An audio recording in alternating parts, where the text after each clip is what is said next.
Good evening, you're watching AWANI Tonight with me, Farhana Sheikh. The government has granted a moratorium allowing peaceful assemblies to proceed without requiring permission from venue owners.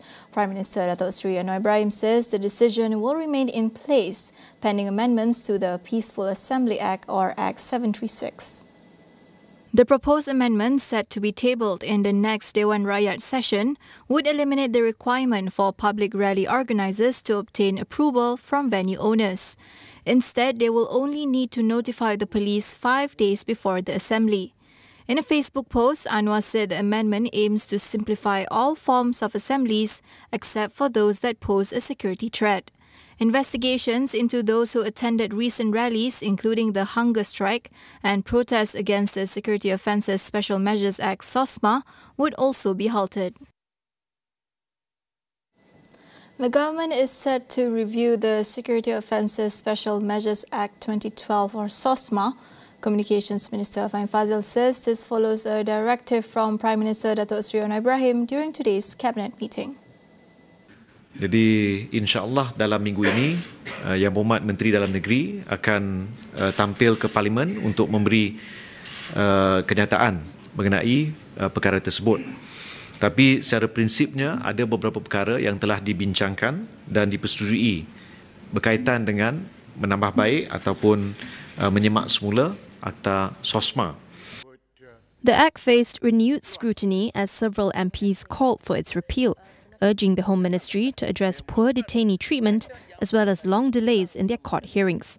The Prime Minister recently defended the Act, saying it was necessary to protect the country from threats such as terrorism.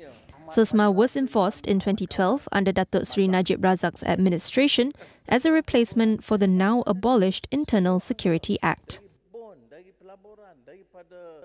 There is already a candidate for Malaysia's ambassador to the United States, says Datuk Seri Anwar Ibrahim.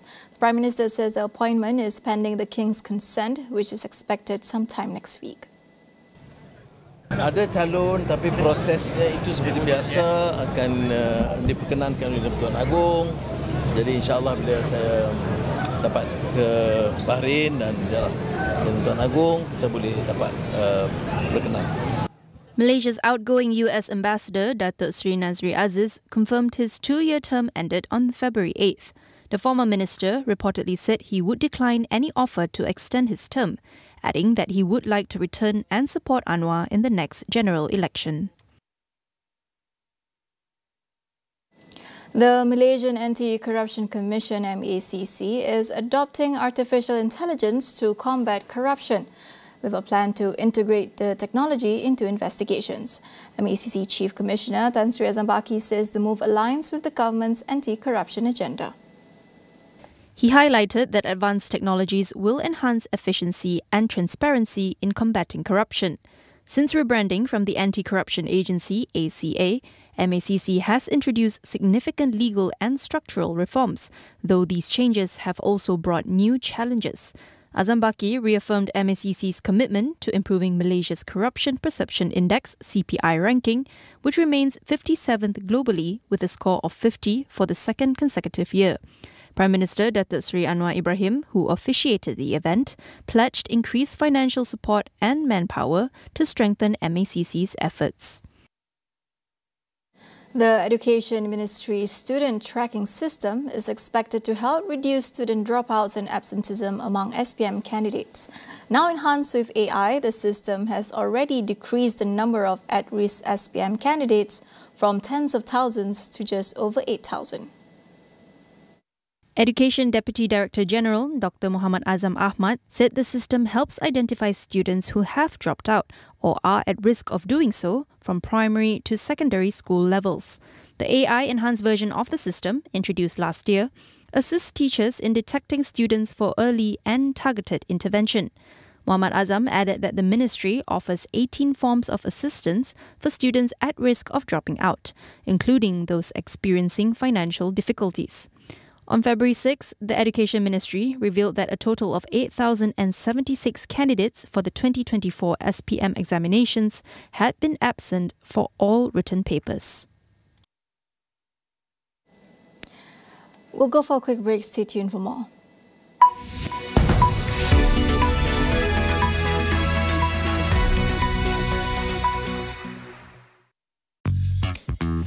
menggaru kulit kepala disebabkan keluh mumur? Masalahnya lebih mendalam. Gunalah Head and Shoulders menembusi 5 lapisan untuk membasmi keluh mumur dan kegatalan. Bebas keluh mumur sehingga 100%. Head and Shoulders diuji secara dermatologi. Kisah-kisah jenayah penuh dengan suspense. Je m'appelle Samuel Spade. He's an exceptional assassin. I know I can find him. Kisah yang benar lebih menyulitkan. Do you even want me to succeed? As a thief or as a mother? We're looking for 6 robbers and 3 tons of gold. It's all gone. They're not going to go down easy. Let's get this done. Stream segalanya, bila-bila masa, apa jua cara, sehingga 4 peranti. Hiburan terbaik hanya di sini.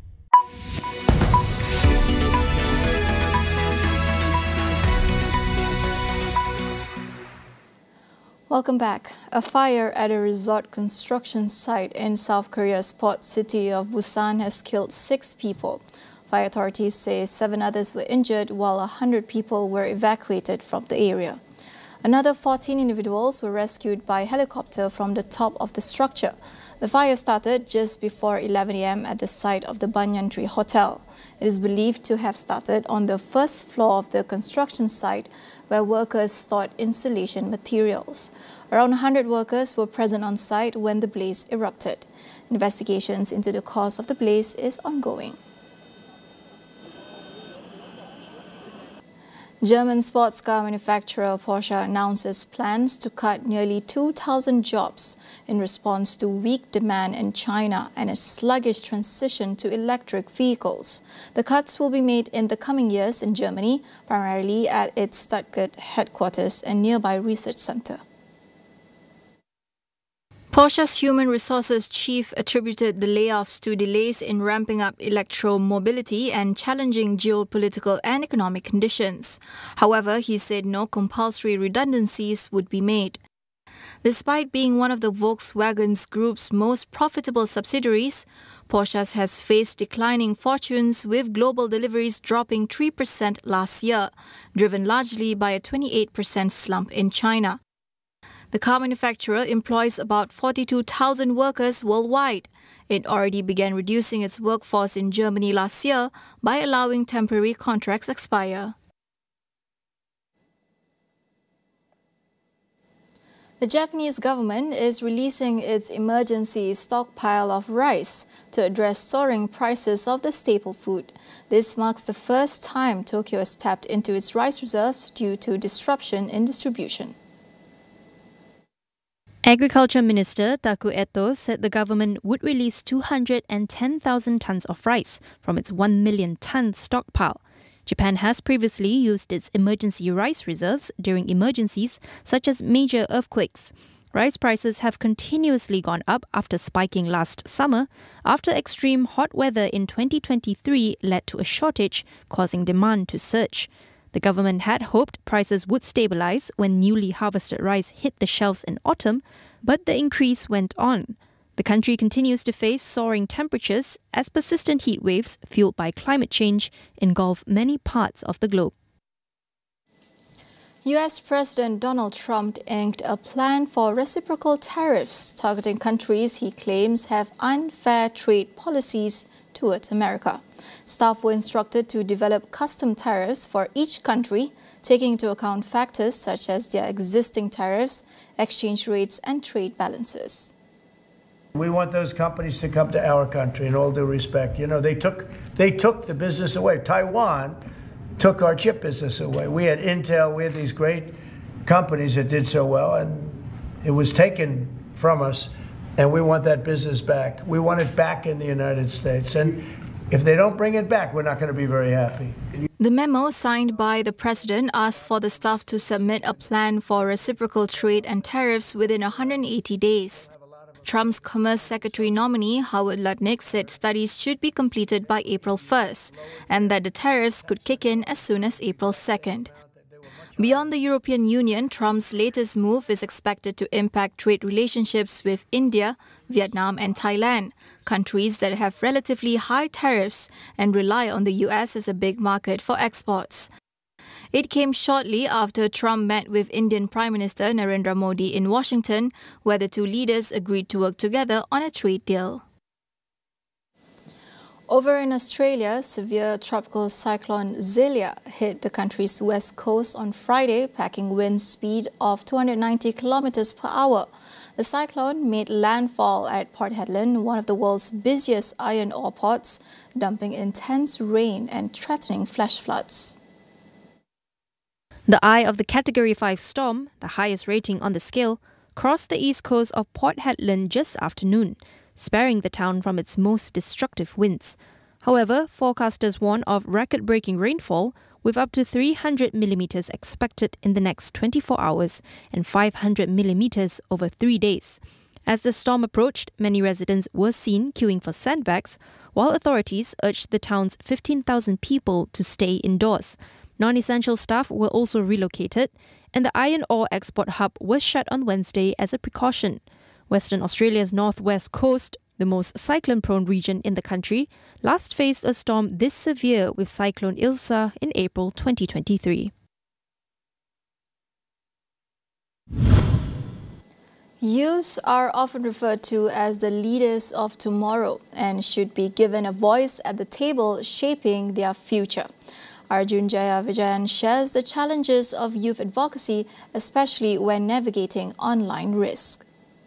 I think the amount of misinformation that's being spread is tremendous. And I also think specifically for social media platforms and the internet, it has been coined the marketplace of ideas. But I think that also has a negative effect, because if you're trying to forward your social goal, or if I'm trying to send a message about cybersecurity or cyberbullying, for example, it oftentimes gets crowded out by other trendy topics.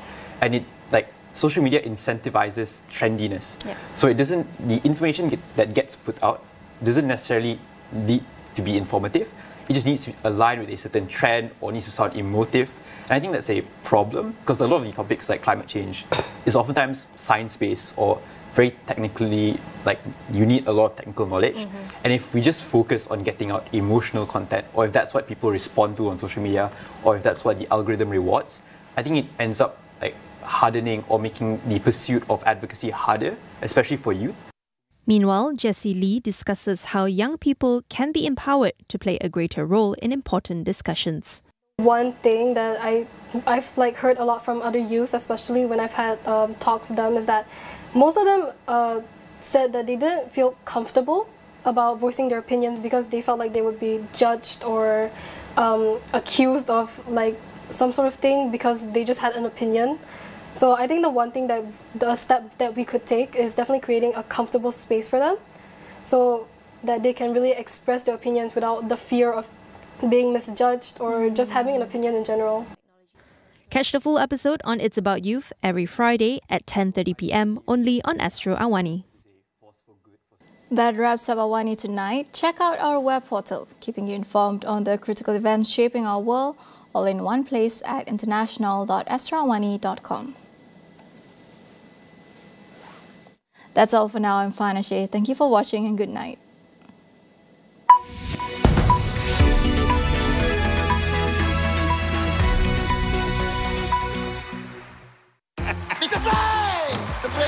Kamu telah